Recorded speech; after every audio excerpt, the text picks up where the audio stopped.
अस्सलाम वालेकुम अज़ीज़ तलबा। आज हम नज़्म हमद का आगाज़ करेंगे। नज़्म का उन्वान हमद, शायर का नाम मुज़फ़्फ़र वारसी। यानी इस हमद को शायर मुज़फ़्फ़र वारसी ने लिखा है। मुज़फ़्फ़र वारसी उर्दू अदब में नातिया और हमदिया शायरी में इनका ख़ासा मुकाम है। और जो आज हम इनकी नज़्म हमद पढ़ेंगे ये बहुत मारूफ़ हमद है और ये पहले भी आपने सुन रखी होगी। नज़्म के आगाज़ से पहले हम हमद की तारीफ़ करेंगे। हमद की तारीफ़ क्या है कि लुग़वी एतबार से हमद के मानी तारीफ़ व तौसीफ़ के हैं। अदबी इस्तिलाह में ऐसी नज़्म जिसमें अल्लाह ताला की ज़ात, उसकी सिफ़ात और उसकी कुदरत का ज़िक्र अक़ीदत व मोहब्बत से किया जाए उसे हमद कहते हैं। हमद लिखना उर्दू शायरी की एक कदीम और मोतबर रवायत है जिसका मकसद खालिक़ हकीकी की नेमतों का शुक्र अदा करना और उसकी वहदानियत का एतराफ़ करना है। इसमें हमद की सबसे पहले लुग़वी एतबार यानी लुग़त में जो उसके मायने लिखे हुए हैं वो बताए हैं कि इसका मतलब तारीफ़ व तौसीफ़ है। लेकिन उर्दू में अदबी इस्तिलाह में जहाँ पे भी लफ्ज़ हमद आता है तो उसमें सिर्फ़ अल्लाह ताला की ही तारीफ़ मुराद ली जाती है। यानी लफ्ज़ी मतलब तो तारीफ़ व तौसीफ़ है, लेकिन उर्दू में हमद का मतलब अल्लाह की ही तारीफ़ है, इसके अलावा किसी और की तारीफ़ नहीं है।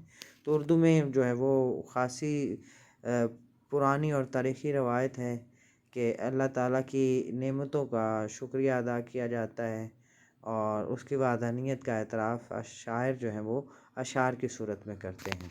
तो हमारे पास जो नज़्म है हमद, उसका पहला शेर है। कोई तो है जो निज़ाम हस्ती चला रहा है, वही खुदा है। दिखाई भी जो न दे, नज़र भी जो आ रहा है, वही खुदा है। तो ये मुज़फ़्फ़र वारसी की नज़्म हमद का बहुत मशहूर, बहुत मारूफ़ और बहुत ही आला शेर है, जिसमें शायर मुज़फ़्फ़र वारसी बयान करते हैं कि ये कायनात का निज़ाम खुद ब खुद नहीं चल सकता। ये इतनी बड़ी कायनात है और इतनी बड़ी कायनात एक निज़ाम के तहत चल रही है। यानी ख़ास मुकर्रर वक्त है कि इस वक्त में सूरज ने तलू होना है, कब ग़ुरूब होना है और उसके बाद कब रात ने आना है, अंधेरे ने छा जाना है, उसके बाद कब मौसमों ने बदलना है। तो ये तमाम चीज़ें जो हैं वो खुद ब खुद तो नहीं तब्दील हो सकती। अगर खुद ब खुद होंगी तो कोई ना कोई तो जो है वो इनमें तब्दीली होती बरसों से।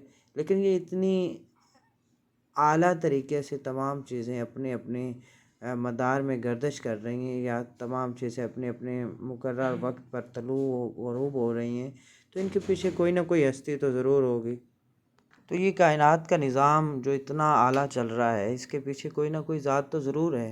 ये इतनी उम्दगी से कोई भी निज़ाम नहीं चल सकता। एक घर का निज़ाम बग़ैर किसी जो है वो फ़र्द के नहीं चल सकता। तो इतनी बड़ी कायनात कैसे मुमकिन है कि खुद ब खुद चल रही हो।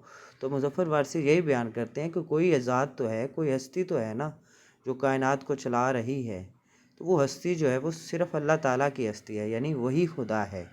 शेर के आखिर में मुज़फ़्फ़र वारसी ने बयान किया है कि जो भी कायनात को चला रहा है वो कोई और ज़ात नहीं है, वो सिर्फ़ अल्लाह ताला की ज़ात है। लेकिन ये ज़ात ऐसी है जो हमें दिखाई नहीं देती, दिखाई भी जो ना दे, नज़र भी जो आ रहा है। अब यहाँ पर दो मुतज़ाद चीज़ें, एक साइड पे वो कह रहा है कि वो चीज़ नज़र नहीं आती और साथ ही कह रहा है कि दिखाई भी जो ना दे और नज़र भी जो आ रहा है। तो इसका मतलब ये है कि हम बज़ाहिर इंसानी आँख से अल्लाह ताला की ज़ात को नहीं देख सकते, लेकिन हम जब कायनात की तमाम चीज़ों के ऊपर गौर व फ़िक्र करते हैं, उनको देखते हैं, उन पर गौर करते हैं, तो हमें पता चलता है कि इस में जो है वो अल्लाह ताला की ज़ात छुपी हुई है। ये चीज़ खुद ब खुद कैसे तख्लीक हो सकती है। तो इसके पीछे कोई ना कोई ज़ात है।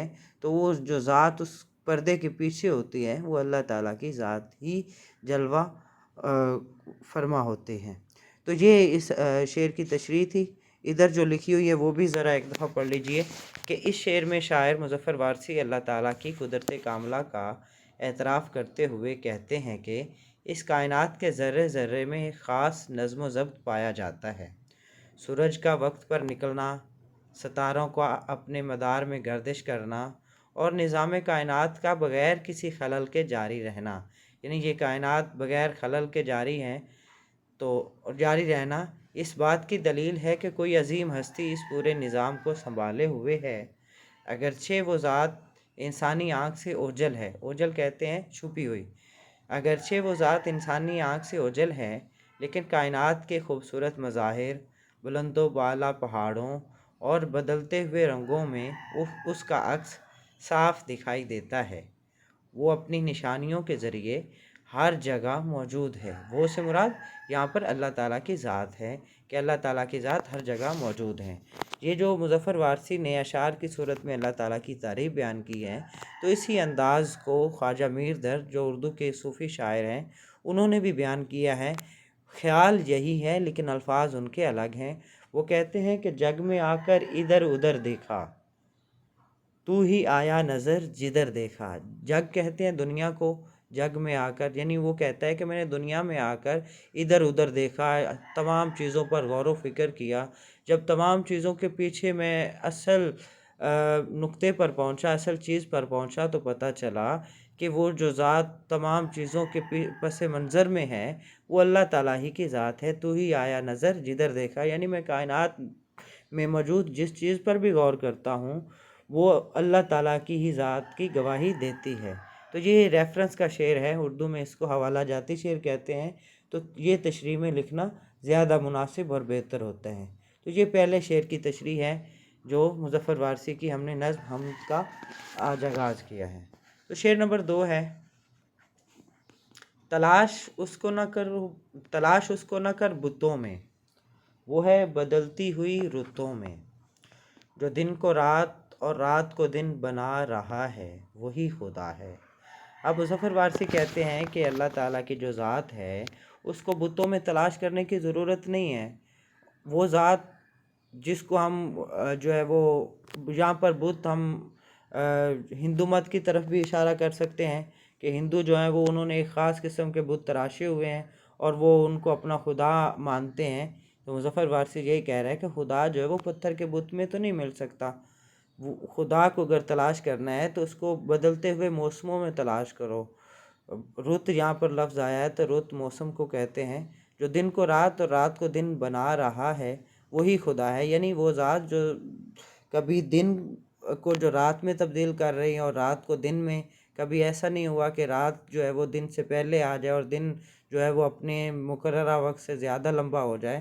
تو جو کائنات کو اتنے اچھے طریقے سے ذات سنبھالے ہوئے ہیں وہ اللہ تعالیٰ ہی کی ذات ہے۔ اس شعر کی تشریح سن لیں ذرا۔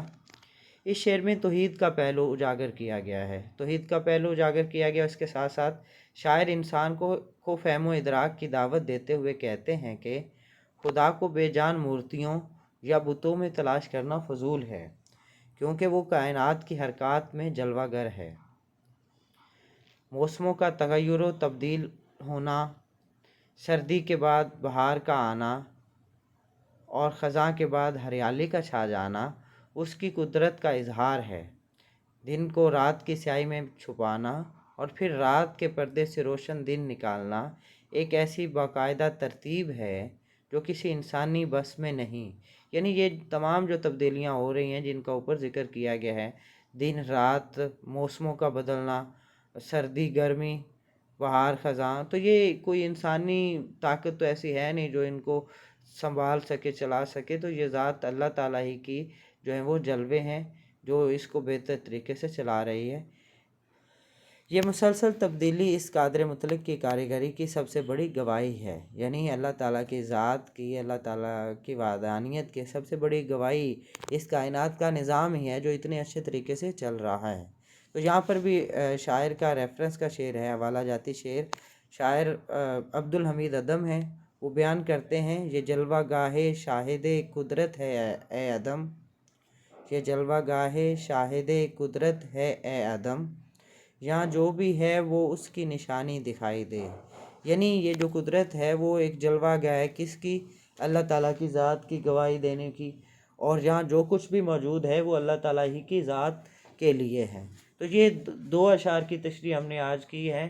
ان 2 اشعار کی تشریح آپ نے لکھنی ہے اور یاد کرنی ہے۔